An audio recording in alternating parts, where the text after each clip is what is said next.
Welcome to Breaking the Line, the ECNL Podcast, a bi-weekly look at all things related to the growing Elite Clubs National League, the ECNL. For more information on the ECNL, visit us at www.theecnl.com. Now, here's your host for Breaking the Line, the ECNL Podcast, former U.S. Soccer press officer and longtime soccer broadcaster, Dean Linke. I am Dean Linke, and coming up on this week's edition of Breaking the Line, the ECNL Podcast, it's a Penn State women's soccer takeover. Christian Lavers, the president and CEO of the ECNL, and I are joined by Erica Dambach, entering her 14th year as the head coach of Penn State. She's a former U.S. national team assistant, still involved with U.S. soccer, and she is a gem of a person. After her, I'll sit down with Sam Coffey, a transfer from Boston College, All-American, All-Big Ten, former All-ACC. She's drafted by the Portland Thorns, but she'll finish out the season with the Penn State Nittany Lions. You got it, Erica Dambach and Sam Coffey, after this message from the ECNL. As the game continues to evolve in the United States, the ECNL remains the standard of excellence in youth soccer.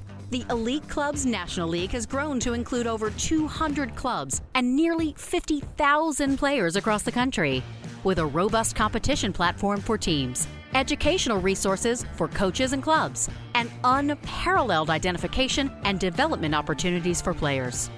Alongside its member clubs, collaborating to create a better future, the ECNL continues to raise the game every day. The ECNL is more than a league. Welcome back to Breaking the Line, the ECNL Podcast. I'm your host, Dean Linke, joined again by ECNL President and CEO Christian Lavers. For segment one of today's show, I will handle segment two as we give you a double dose of Penn State women's soccer. Later on the show, I will talk to Penn State's talented midfielder, Sam Coffey, who will play this spring season for the Nittany Lions before joining Portland of the NWSL. But first, Christian and I will spend time with one of the very best women's soccer coaches in the country. That is Penn State women's soccer head coach Erica Dambach. Before I turn it over to Christian, let me set the table with some bio info on Coach Dambach, who I have known for a long time as a television voice for the Big Ten Network. Erica is now in her 14th season at the helm of the Penn State women's soccer program, where she has led Penn State to a 219, 73, and 20 mark through 13 seasons. This includes 13 straight NCAA tournament appearances, 10 Big Ten regular season titles, and the Nittany Lions' first ever NCAA title in 2015. She was the United Soccer Coaches National Coach of the Year that season and also in 2012, and she is a four-time Big Ten Coach of the Year. Erica also has extensive U.S. national team experience, where she was the assistant coach for the U.S. women's team during Olympic training camp in 2020, assistant coach for the U20 women's national team from 2013 to 14, assisted the 2012 U.S. women's Olympic squad through the qualifying stage, assistant coach for the 2011 United States women's national team at the FIFA World Cup in Germany, assistant coach for the 2008 gold medal U.S. women's national team at the Beijing Olympics, and she served as head coach for the U.S. under-17 women's national team from 2004 to 2007. With that, welcome Erica Dambach to Breaking the Line, the ECNL Podcast. Thank you for that intro, Dean, and thank you, Christian, for having me on the show. That is perfect. Christian, you are our central midfielder today. That is before we join Sam Coffey, so I'll give the ball to you. I appreciate it, Dean. I think you forgot the assistant coach of the All-Universe Galactico team somewhere that must have gone into that resume. So holy cow, Erica, what a list of accomplishments. We're really glad to have you. Appreciate it. Nice to be on.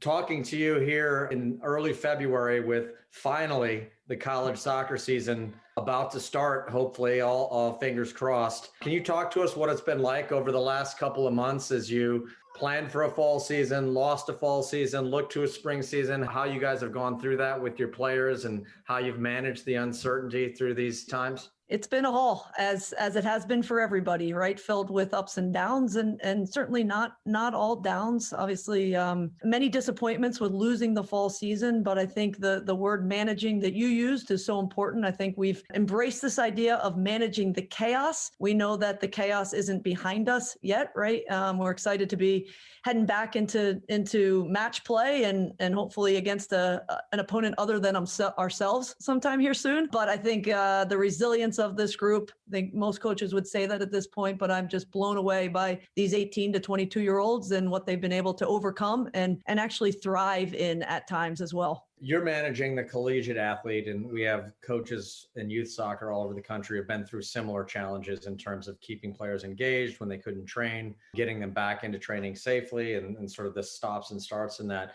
Is there anything that you've got done at Penn State that you've found to be particularly helpful, or something your players did that helped them get through this time, not just mentally and through the stress and uncertainty, but also in terms of improvement and getting some positive growth out of it as a soccer player? One of the most positive things that came out of the fall season, and when obviously we didn't have an opponent to play against other than ourselves, is the number of players at the end of the fall season in their final meeting that said to us, we learned to really love training and embracing this idea of taking your development into your own hands.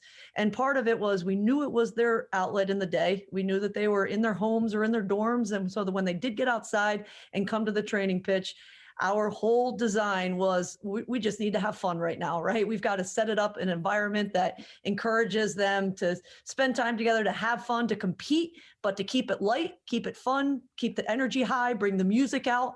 And we did everything we could to make it the best part of their day, which you always want to do. But certainly that response at the end of 4 straight months of training, to hear players say, you know, up until this point in my life, I didn't really love training. It was all about matches.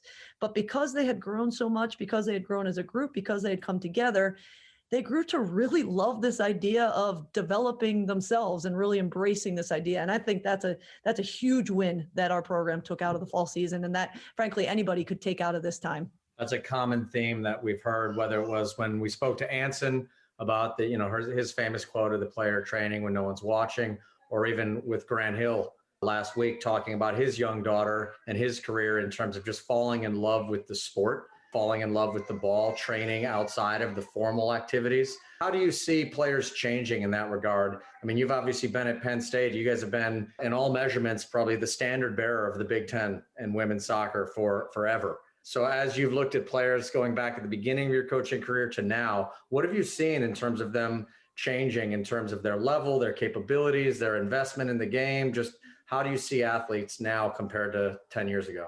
In many, many positive ways, in that I think because of the work that you all have done in the ECNL, I think that they embrace this idea more of, again, taking their development into their own hands, whether it's watching their own video or the video that their coaches present to them, and the use of a video in general. I thought that 10 years ago, when you'd put something up on a screen, you were talking at the players.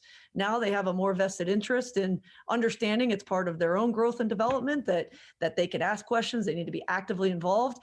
And then on the flip side, watching that go into the sessions, right? Watching it translate onto the field, not only in the training sessions, but also in match conditions.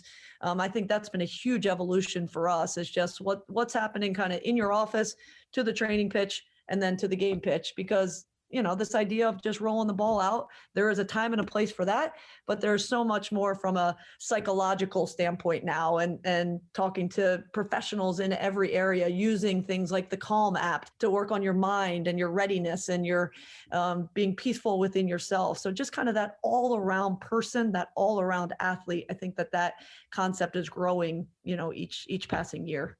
In your seat, seeing youth players come into college, you've obviously coached with national teams at multiple age groups, and then you see obviously the best of Penn State moving on into the NWSL and in other places. So you see these players through multiple environments and multiple transitions.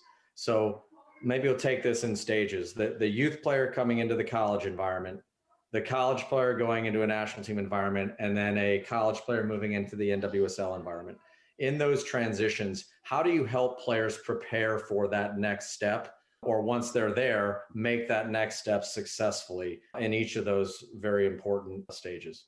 Well, the first step from the club game to the college game is making sure that their actions reflect their goals, dreams, and desires. We always use the analogy of those that come into and want to be a doctor. I want to be a doctor, but I don't really want to go through med school, right? I want to be a great college player, but I don't really want to invest the time needed to be a great college player. Many of these players that come into this level are great club players, but then they come in and they're surrounded by great club players and they need to do more. Their athleticism no longer carries them. And so now, do their actions reflect their words? Are they a student of the game? Are they watching the game? Are they talking about it? They don't have to live, breathe it.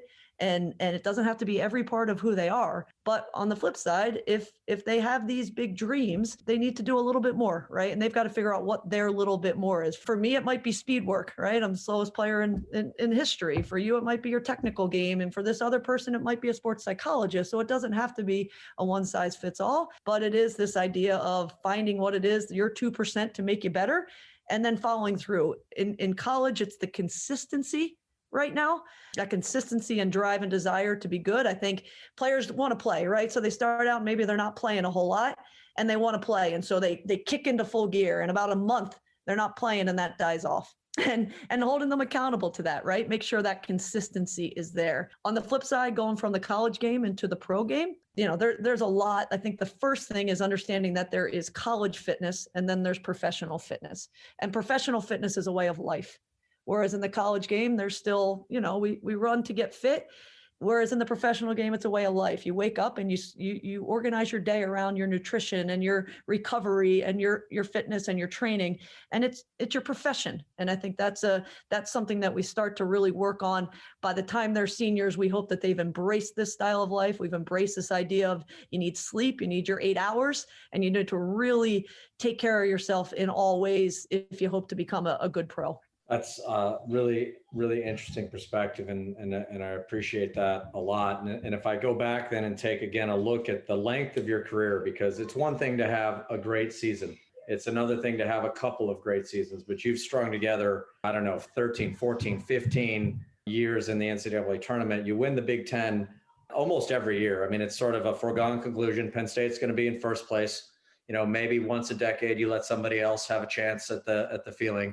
But how have your teams evolved as soccer teams in that time? If you look at the way that you trained and you played 10 years ago to now, is it similar? Is the way you play and the way you train and what you're trying to get done on the field similar? Is it different? How do you see the evolution of Penn State soccer? Well, first of all, I inherited an insanely successful program from Paul Wilkins when she left here. So my first job was to try not to screw it up here at Penn State. And I was mildly successful in those early years. And, and I think as a program naturally transitions in their identity when a new coach comes in, we had to find our way a little bit there for a while. And I think that transition period was really important for me to figure out, okay, what is it that we're all about? What is it that a Penn State women's soccer? We kind of built our pillars during that time. And that 2015 season was the culmination of that 7-year project at that point. And then from there, we've just kind of built and refined it. And now it's tweaking that identity. It all starts with recruiting, obviously, talking to the ECNL coaches, making sure that we understand the character is there and the piece that fits into our program. But then once they come into the program, it's kind of embracing this idea of team before self. And with the way that I treat my leaders in our program, the way our coaching staff treats them is we're having a successful year if by the time we get to the NCAA tournament, our captains and our leaders are the ones doing all the talking in the circle, right? Once the coaches can remove themselves, then we've done our job as educators. We want our leaders to be leading our team in the toughest times on the field and off the field. And that's why I love this job of being an educator, being a teacher.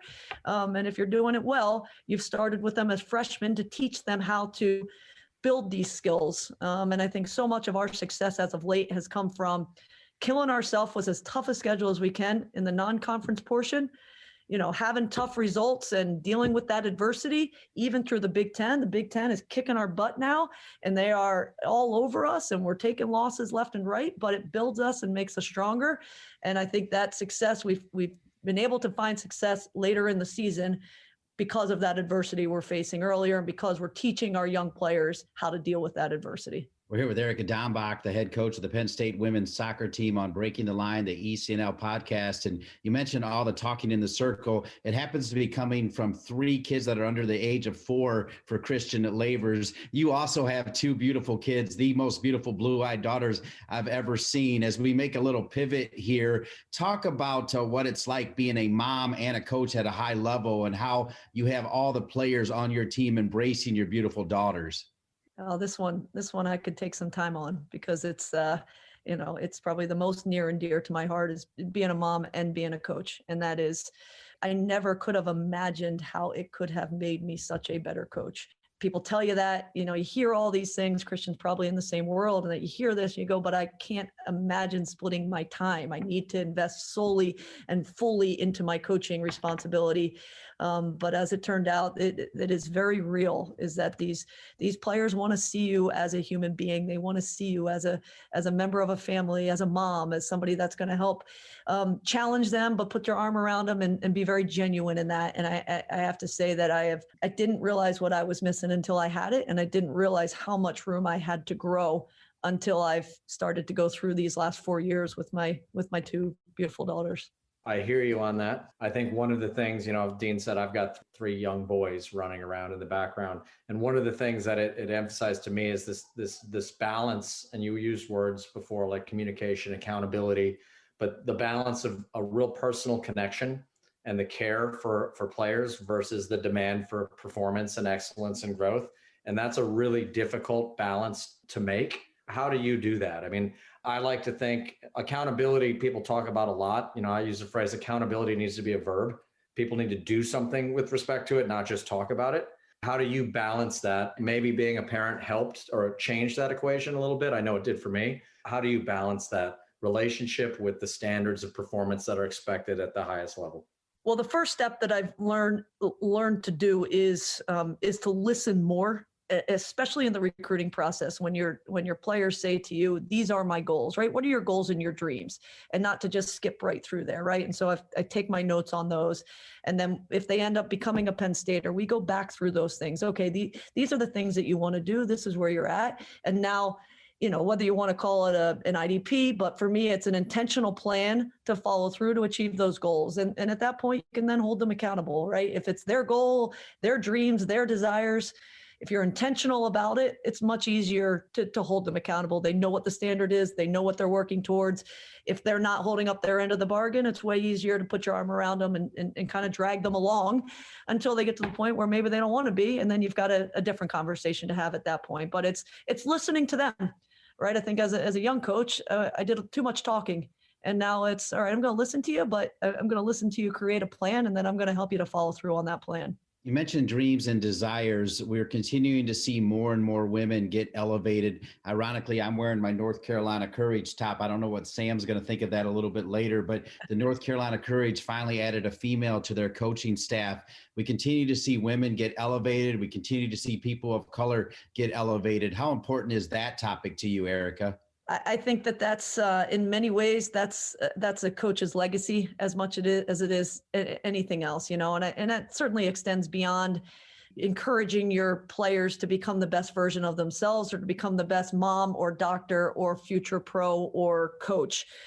We have, Ann and I have been in this program a long time, and the pride that we have of the players that have gone on and given back to the game in whatever level they choose, it's helping future players to love the game the way that we love it, and I think that certainly we have something special going here with our coaching staff at Penn State. We've been together a long time because we flat out just love it. We love being with each other, got the best job in the world, and I wouldn't trade it for anything. And our players see that and feel that. And then they think we just kind of kick our feet up all day. And that's what coaching is, right? It's not till they get into the job world and that Emma Thompson and Taylor Schramm call and say, hey, this is pretty hard. Or Maya Hayes said, hey, I had to get up at 6 a.m. this morning. It's like, no kidding. This is no joke, this job.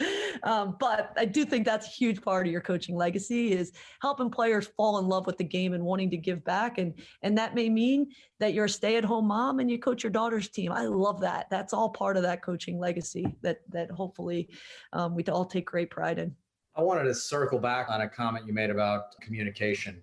One of the things, again, in last week's podcast with Grant Hill, he learned that at his time at Duke, that a team that talks together a lot on the court is intimidating. You referenced the importance of, at the end of the season, the team taking the lead on communication. And I sometimes use the phrase at the beginning, a team is a coach's team, but if it's ever going to be successful, it needs to become the players' team.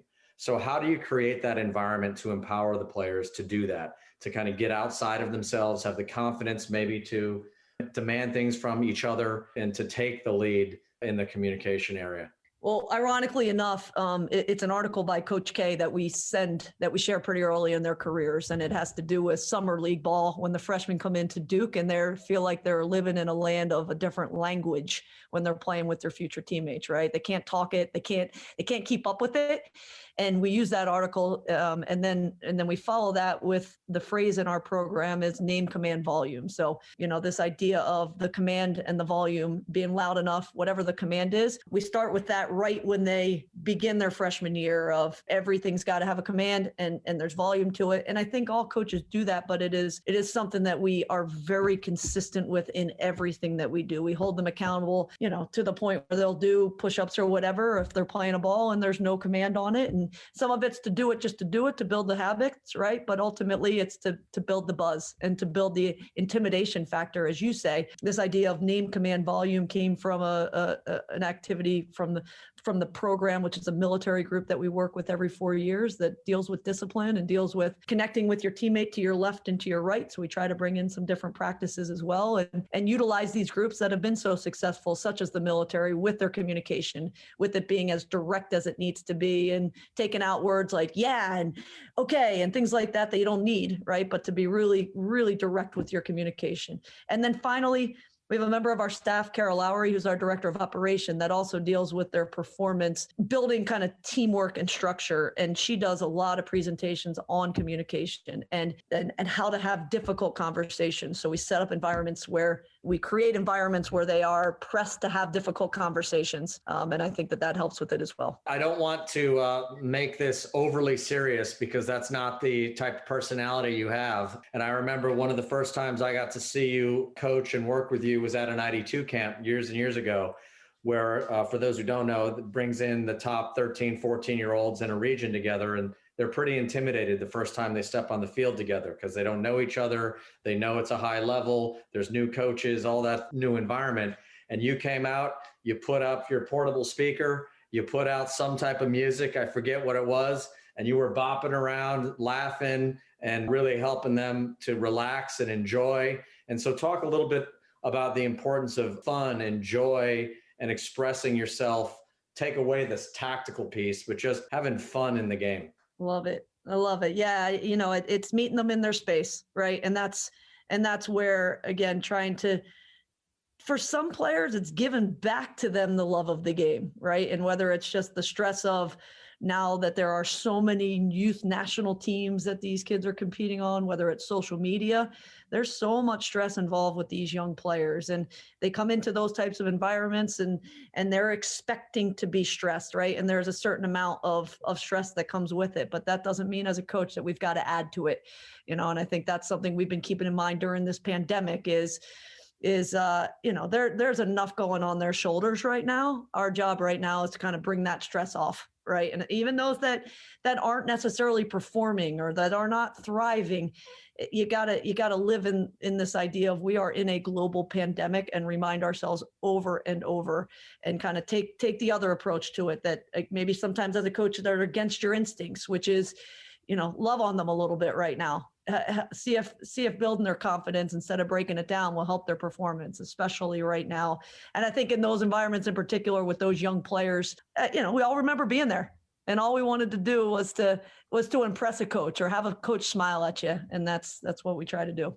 You mentioned confidence. There have been a lot of confident, talented players come through Penn State. Your office right behind you, Alyssa Nair, the top goalkeeper for the U.S. team, Ali Krieger, Kaylee Reel, Emily Ogle, Rocky Rodriguez. The list is endless. What makes those players be so successful at the highest level, the international level? The ones that you've just named have a huge love for the game. I think it's hard to achieve. in that environment, the pro environment, everybody sees game day and the packed stadiums, maybe not now, but that's all they see and feel. Being on the road with the national team, you see and feel the other side, the time away from home, the missing out on the rosters over and over again, or not getting in a game day roster. There is a tremendous amount of hardship that these top level athletes go through. But the general public doesn't see that, and frankly doesn't want to see it, but in women's soccer, there's not enough money that goes along with it that women are willing to go on for years and years. So I think for me, the players that you've just named that have been so successful, they've been able to work through some of these hardships just because they love to be around the game. They love to play it. They love to train. You got to love to train, because you're going to be doing that 75 to 85% of the time. Christian probably knows that stat somewhere in the back of your mind, but that's all you're going to be doing, right? And then you get those special Friday nights, and it makes it all worth it. But you got to enjoy the rest of it, or else you're not going to stick around very long. Well, it's been great to have you here. So, we could go on and on because you have so much insightful comments on this process. I'll ask one more question with respect to your staff, because I know your staff has been together for a long time. You guys obviously enjoy each other. That comes out across even on social media. How do you create a staff like that, where you complement each other so well, where you're all aligned in the message you're giving, although it's undoubtedly different in maybe the way.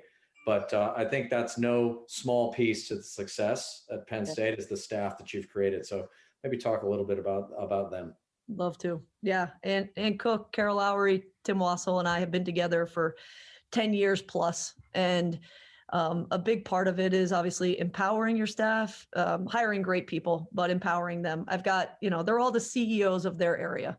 And that's the reality of it is as far as our team attack's concerned, Anne's the CEO, she's in charge, and I help her in every way that I can. Tim's our CEO of recruiting, goalkeeping, and he takes charge in everything, and I'm his assistant coach. And so I think given those coaches responsibility, and then if you don't like the way they're doing it, and this is something I learned really well from Pia Sundhage when I had the opportunity to work with her with the women, is I didn't necessarily always do things the way that she wanted me to, but she found a way to always make me feel like I was running my area, and really making me feel like I was a part of things that made me want to stay on board. And that's kind of you got to let go a little bit as a head coach, right? It might not be exactly the way you would do it, but that's probably better because you don't need four of you running around.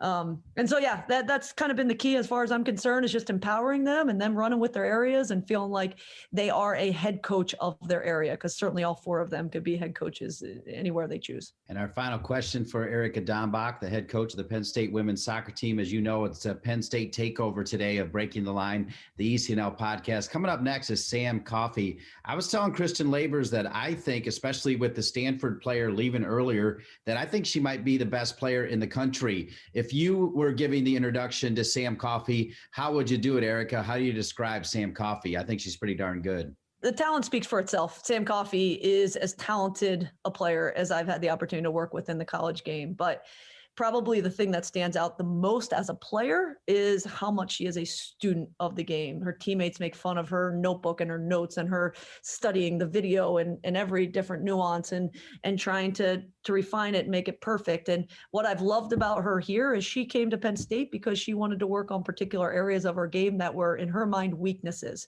And certainly going off into the program, I would agree, but she has embraced this idea of working on these areas, and she's failed over and over in some of these areas, but now she's starting to grow. And it's been a year and a half with some of these concepts, but now you're starting to see her pick up on it, right? And she's getting closer to being ready to be a pro. There's certain areas of her game that tomorrow in the pro game she would excel. There's other areas that she still needs work on, just like all these players, but she knows it. And she's humble as can be. And she's got a big smile and she brings others with her. And to me, that makes her the consummate teammate and the best representative that we could ask for of the Penn State women's soccer program. Erica, I can't wait to see you on the Big Ten Network screen and calling your games. Thanks for taking time to join Christian and me on Breaking the Line, the ECNL podcast. Awesome. Thanks, guys. Thanks, Christian. Appreciate it. And as promised, Erica Dambach, star midfielder Sam Coffey. She will be in the running for a Mac Herman Trophy, trying to help Penn State win another Big Ten title and perhaps another national championship. Sam Coffey after these messages. Nike is a proud sponsor of ECNL Girls. Nothing can stop what we can do together to bring positive change to our communities. You can't stop sport because hashtag you can't stop our voices. Follow Nike on Instagram, Facebook, and Twitter. Soccer.com is proud to partner with the ECNL to support the continued development of soccer in the U.S. at the highest levels. We've been delivering quality soccer equipment and apparel to players, fans, and coaches since 1984. Living and breathing the beautiful game ourselves, our goal at Soccer.com is to inspire you to play better, cheer louder, and have more fun. Visit Soccer.com today to check out our unmatched selection of gear, expert advice, and stories of greatness at every level of the game. Welcome back to Breaking the Line, the ECNL podcast, where Penn State has taken over the show today. Christian Lavers joined me as we visited with Erica Dambach, the fond head coach of the Nittany Lions. Now we're joined by who I think is one of the best players in the country, Sam Coffey, an All-American midfielder at Boston College, an All-American midfielder at Penn State. By the way, she was all ACC there. She's all Big Ten. She's all everything. She was also drafted by the Portland Thorns. So when the Big Ten and NCAA season is over, she'll be joining the NWSL. With that, welcome, Sam Coffey. Welcome to Breaking the Line, the ECNL podcast. Thank you so much. I'm very excited to be here. First off, Erica Dambach just got done gushing about your play, but also about the fact that you came here to learn more, to make it to the next level. Give your thoughts about Erica Dambach and how she's helped you do that. Oh man, I don't think we have enough time for that. I don't know what the time limit on the podcast is, but I can't even encapsulate in words the way that Coach and her entire staff here at Penn State have helped me to grow. I think I felt a very distinct feeling of comfort at BC in many ways, and I wanted to escape that because it felt safe, and I felt that was a tough environment to grow in. And I can confidently say I don't think I've been comfortable a day in my life here at Penn State. And to saying that, I mean it in a way that is just a complete compliment to the staff here, to the players around me, to the culture of excellence that is constantly bred here.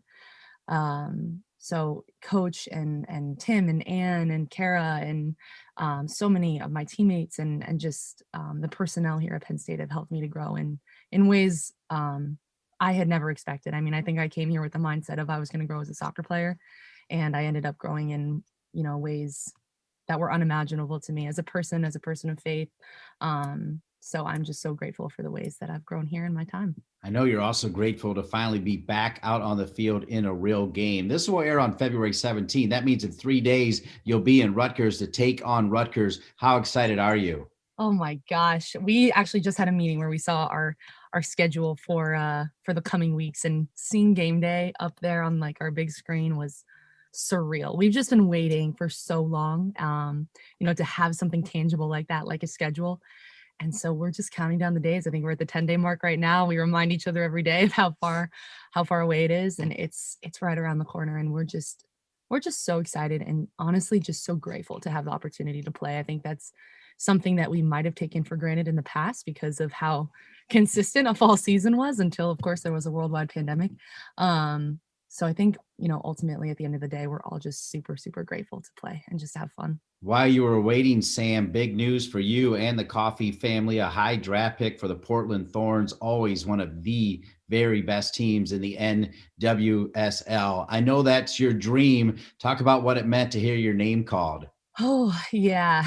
That was a pretty surreal feeling. And it definitely happened in a way that I could not write if I had even tried. I think it was a very unexpected set of circumstances in terms of it happening over Zoom and not being with my parents. We were all in the university mandated quarantine at the time. So I was literally in this room by myself, like, okay, I guess this is it. Like, definitely a moment I'm like, oh, well, it'll be a big banquet and I'll make a speech and I'll wear a dress. And I think like in this sweatshirt and my pajamas and but it was still perfect and everything that I had dreamed it would be. And to be drafted by a team like Portland is, like you said, just a complete dream come true. And I'm just so thankful for the people who have helped me get here. And yeah, as excited as I am, about my future in Portland and about just the incredible organization that they are, that draft did present a challenge of like, I've still got more than enough work to do here at Penn State with my teammates, and we have huge aspirations. And so right now that's just completely where my focus is. Can you walk us through the communication process? Are you able to talk to Portland? How did you go about telling them that, hey, I'll join you, but I'm going to play one more college season? How did all that work, Sam? Yeah, so it was definitely a little complicated. I think, like many other college seniors, I had expected to enter the draft being done with collegiate soccer. But I guess there were there were other plans, which is okay, and we'll make it work. But so I'm able to communicate with them, and it's not too excessive. We check in now and then. My timeline is still a bit uncertain. That's something I'm still working on. Of course, we have this spring season, but I'm at the moment unsure about what the fall will hold or when I will eventually report. And so really just trying to keep full transparency with, of course, my coaches here at Penn State and the Portland staff as well. But we're just working on building a relationship and, just keeping in contact and, me starting to get familiar with some of their styles of play and what's important to them as a club, and really just laying the groundwork for a smooth transition when the time comes for me to go there. Yeah, it's my understanding that some players, when their team is eliminated, and of course you could be playing all the way through Cary and trying to win another college cup, I'm sure that's your expectations, but that you will have the ability, depending on your schooling, to join your pro team immediately. You mentioned the fall. Do you think you'll wait? Honestly, I have no idea, and I wish I did, but I think a lot of it will depend on how the spring goes. And obviously my environment here at Penn State is second to none, and one that I'm constantly surrounded just by excellence and by some of the most hardworking people I know. So honestly, it's in every way just a win-win situation. And I feel so blessed to have these two environments, one potentially down the road in the future that is just exceptional in every way too. So definitely a decision that I think will come after we see kind of what the spring looks like. And I, of course, in my heart of hearts, I'm in no rush to leave Penn State because I just love it so much. Every step matters, including your time as a youth player. You spent limited time with an ECNL team called Match Fit Academy Jersey. Talk about your time playing in ECNL showcases and how it helped you get noticed. So before Match Fit, I had played for New York Soccer Club, which is an awesome club out of New York, but definitely on the smaller side. So I was definitely an overlooked player. Didn't really receive a ton of opportunities from a recruitment standpoint. But, I'm just such a firm believer in things happening for a reason. And that definitely provided me with a certain underdog kind of chip on my shoulder mentality that I find very useful, today as a player too. But Match Fit was awesome. It helped me in so many ways in my preparation for the college game, and just the alumni of the club too, like Alana Cook and Julia Ashley, two of their, the best players that they've produced as well, were just such role models to me when I was there. And I felt that even the events were great in terms of exposure for youth national team opportunities and just the caliber of teams that you play. It was super integral, I think, in my being prepared to go play at Boston College. You just used the words awesome and role models. I think I can use those words to describe your family. Your mom and dad are superstars. I'm pretty sure you have a sister that's a superstar, a brother that's a superstar. Remind everybody what they do, because, for instance, your dad is a big-time writer. He's written a lot of books. In fact, he wrote the book about Carly Lloyd, among other books. But don't miss anything. Mom, dad, brother, sister. I don't think I could ever miss anything that they do. They are, like you said, awesome and my role models in every sense of the word. I feel so blessed to just have them as my support system. And I was on FaceTime with my parents throughout the whole draft, and it was definitely, again, not maybe the way I had written it up in my head, but they were there for it in spirit. And my family is just my rock and my support system, and I look up to them in every way. And, like you said, my dad is kind of a legend, and I feel like I learned to appreciate that more and more as I get older. I studied and I'm continuing to study journalism here at Penn State, and going into classes where, he's either cited or people mention him, and I'm like, this is weird. Like he'll come in as a guest speaker and I'm like, I don't know how I feel about this. So I just sit in the back of the classroom and like hide.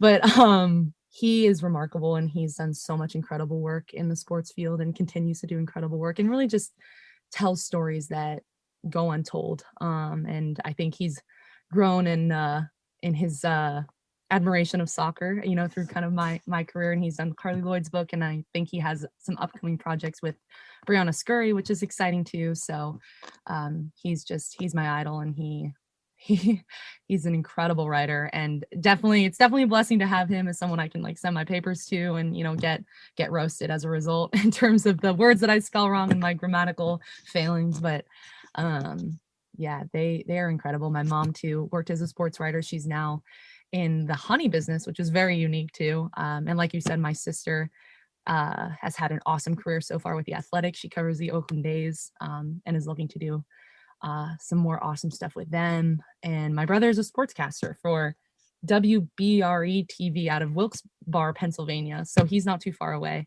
But it's very interesting that we all kind of come from the same branch, and the apple does not fall far from the tree. We're all interested in sports or sports media, journalism in some capacity. And our lives overlap in many ways, which is cool. But yeah, they are my motivation, and I just have so much love in my heart for them.